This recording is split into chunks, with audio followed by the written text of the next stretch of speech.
Court का एक फैसला मतलब दशकों से चली आ रही पूरी कहानी ही एक दिन में बदल देता है। और 16 सितंबर 2025 को हरियाणा के हजारों किसानों के लिए, जमीन मालिकों के लिए ठीक यही हुआ। एक ऐसा सवाल जो पीढ़ियों से उलझा हुआ था, आखिरकार उसका जवाब मिला। बिल्कुल। और ये कोई छोटा मोटा सवाल नहीं था। इस एक सवाल से हजारों करोड़ की जमीन का भविष्य जुड़ा था। जी। और उससे भी ज्यादा उन किसानों का भविष्य जो पीढ़ियों से उस जमीन पर खेती कर रहे थे, उसे अपनी मानकर। एकदम सही कहा आपने। तो आज हम इसी कहानी की, आप कह सकती हैं, परतों को खोलेंगे। सवाल सुनने में तो बहुत सीधा लगता है। गांव की शामलात देह यानी जो साझा जमीन है वो किसकी है? क्या वो ग्राम पंचायत की है जिसे इसका मैनेजमेंट दिया गया, या फिर उन मूल मालिकों की जिन्होंने कभी गांव के भले के लिए अपनी जमीन का एक हिस्सा दिया था? यही वो सवाल है जो दशकों तक अदालतों में गूंजता रहा। तो आज हम 1948 से शुरू करेंगे। इस पूरे कानूनी लड़ाई के उतार चढ़ाव को समझेंगे और देखेंगे कि 2025 के इस फैसले का जमीनी स्तर पर असली मतलब क्या है। तो चलिए कहानी की शुरुआत से शुरू करते हैं, जहां से इस पूरे विवाद की नींव पड़ी। ये बात है आजादी के ठीक बाद की, 1948 की। हाँ, उस समय सरकारें कानून लेकर आई थी, east Punjab holdings consolidation and prevention of fragmentation act. नाम तो काफी भारी भरकम है। नाम भारी है, पर इसका मकसद बड़ा सीधा साधा था। क्या मकसद था इसका? देखिए, उस समय किसानों की जमीनें छोटी छोटी होती थी और जगह जगह बिखरी हुई, तो खेती करना बड़ा मुश्किल होता था। तो सरकार का मकसद था कि इन बिखरी हुई जमीनों को एक जगह इकट्ठा किया जाए। अच्छा, जिसे हम आम भाषा में चकबंदी कहते हैं। बिल्कुल, वही चकबंदी, ताकि खेती करना आसान हो, पैदावार बढ़े। ये उस समय की एक बहुत बड़ी जरूरत थी। तो इसी चकबंदी की प्रक्रिया के दौरान ये साझा जमीन वाला कॉन्सेप्ट आया? एकदम सही। इसी प्रक्रिया में एक तरीका अपनाया गया जिसे कहते हैं pro rata cut. Pro rata cut, ये क्या होता है? मतलब हर किसान की कुल जमीन में से उसके हिस्से के अनुपात में एक छोटा सा टुकड़ा काटकर एक कॉमन पूल में जमा कर लिया गया। अच्छा, जैसे अगर मेरे दादाजी के पास 10 एकड़ जमीन थी, तो शायद उसमें से कुछ कनाल या कुछ हिस्सा इस कॉमन पूल के लिए काट लिया गया होगा। आप बिल्कुल सही समझी। और इस कॉमन पूल की जमीन का उद्देश्य था गांव के साझा कामों को पूरा करना। जैसे स्कूल बनाना, सड़कें निकालना, कोई खेल का मैदान, पंचायत घर बनाना, ये सब गांव की भलाई के लिए था। ठीक है, पर यहीं पर दो शब्द हैं जो बार बार आते हैं और सारा कंफ्यूजन शायद वहीं से शुरू होता है। एक है शामलात दे और दूसरा बचत जमीन। आपने बिल्कुल सही नस पकड़ी है। सारा का सारा खेल, जो कानूनी लड़ाई है, वो इन्हीं दो शब्दों के इर्द गिर्द घूमती है। तो इनमें फर्क क्या है? देखिए, वो जो कॉमन पूल बना, उसमें से कुछ जमीन तो गांव के तयशुदा साझा कामों के लिए, जैसे स्कूल या अस्पताल, इनके लिए बाकायदा रिजर्व कर दी गई। ये जमीन कहलाई शामलात दे।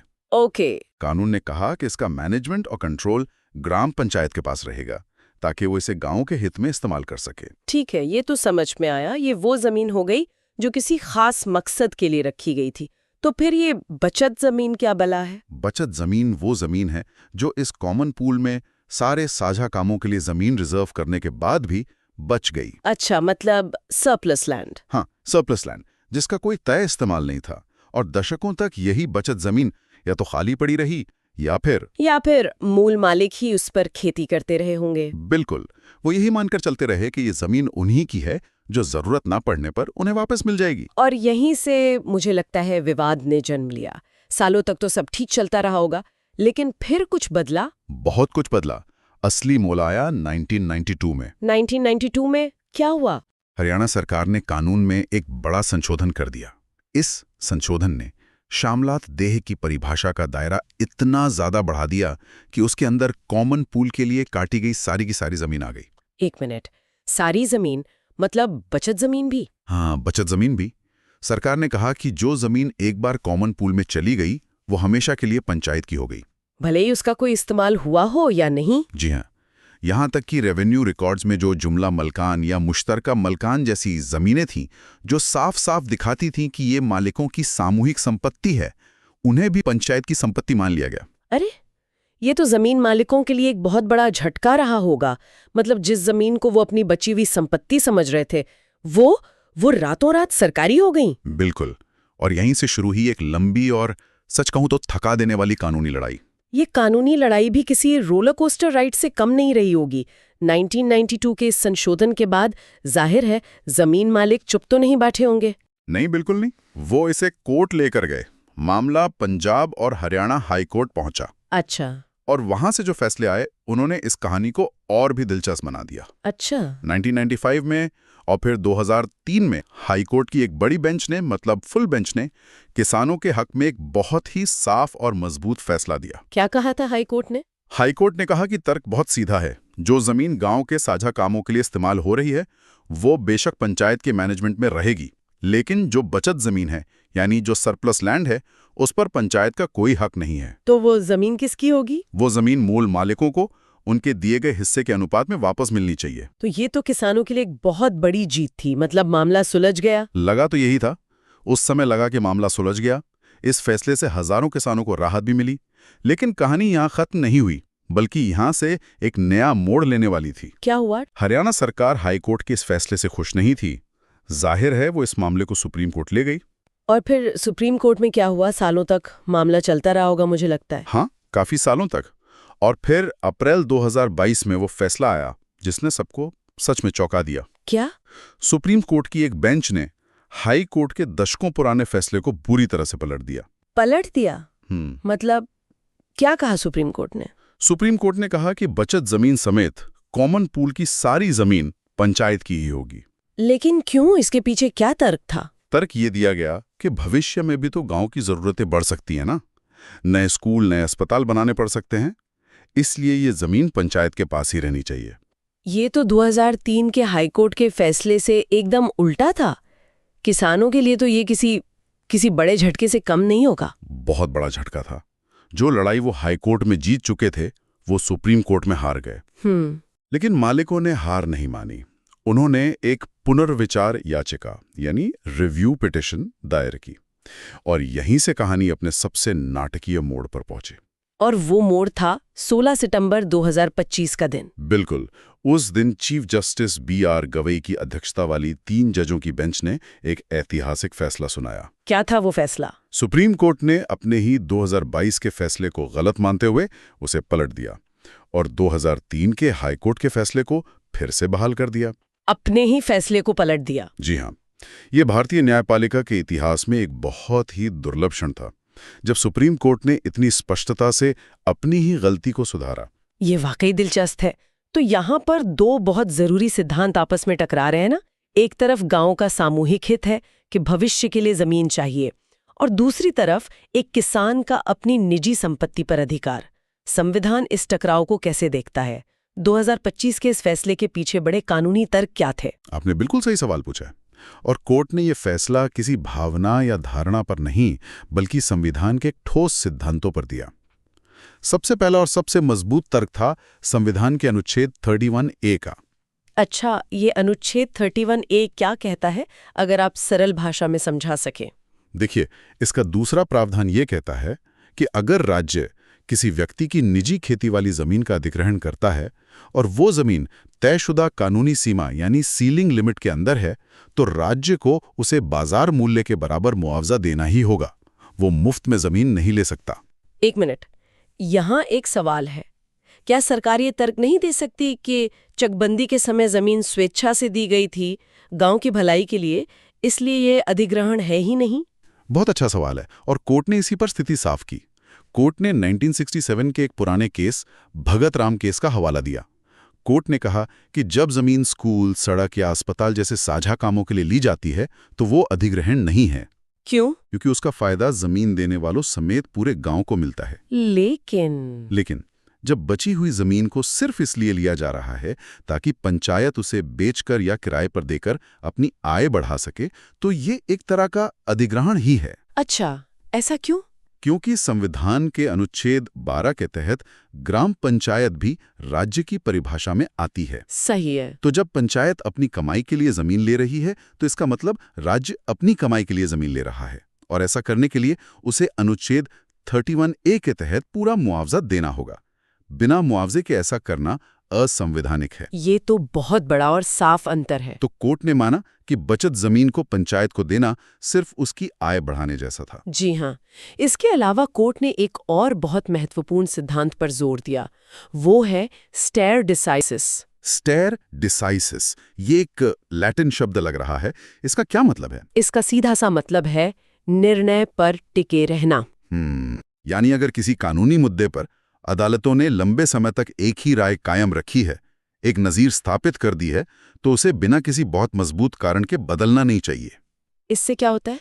इससे कानून में एक स्थिरता बनी रहती है, लोगों को पता होता है कि कानून क्या है। और इस मामले में वो स्थापित नज़ीर क्या थी? सुप्रीम कोर्ट ने पाया कि पिछले 50-60 सालों में पंजाब और हरियाणा हाई कोर्ट ने 100 से भी ज्यादा फैसलों में लगातार यही माना था कि बचत जमीन मूल मालिकों की ही है। 100 से ज्यादा फैसलों में? हाँ, तो 2022 के सुप्रीम कोर्ट के फैसले ने इस दशकों पुरानी स्थापित कानूनी समझ को एक झटके में तोड़ दिया था।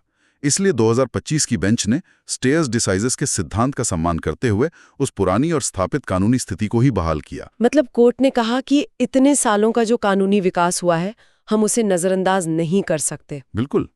और तीसरा और शायद सबसे बुनियादी तर्क था प्रबंधन और मालिकाना हक के बीच का फर्क। Management versus ownership.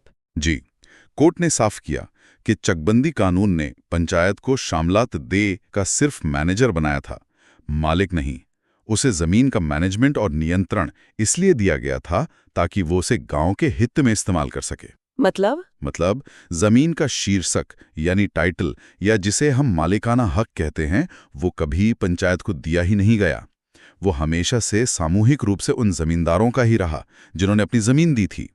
2025 के फैसले ने इस बुनियादी अंतर को पूरी मजबूती से फिर से स्थापित कर दिया। ये तो कानूनी सिद्धांत हो गए, लेकिन मैं सोच रही हूँ उस किसान के बारे में जिसकी जमीन दशकों से इस कानूनी दांव पेच में फंसी थी, उसके लिए या फिर हरियाणा सरकार के लिए इस फैसले का जमीनी मतलब क्या है? इसका जमीनी असर बहुत बड़ा और सीधा है। सबसे पहले किसानों और भूस्वामियों की बात करते हैं। जी। उनके लिए तो ये एक बहुत बड़ी जीत और बहुत बड़ी राहत है। कैसे? उनकी वो पुश्तैनी जमीन जो दशकों से उनके ही कब्जे में थी, जिस पर वो खेती कर रहे थे, अब वो कानूनी रूप से पूरी तरह उनकी हो गई हैं। एक जो अनिश्चितता की तलवार लटक रही थी, वो हट गई। तो अब उस बचत जमीन का क्या होगा? फैसले के मुताबिक उस बचत जमीन को अब मूल मालिकों के बीच उनके दिए गए हिस्से के अनुपात में फिर से बांटा जा सकता है। ये एक जटिल प्रक्रिया होगी, पर अब रास्ता साफ है। और हरियाणा सरकार के लिए इसका क्या मतलब है? उनके लिए तो ये एक बड़ा झटका होगा। निश्चित रूप से ये सरकार के लिए एक बड़ा झटका है।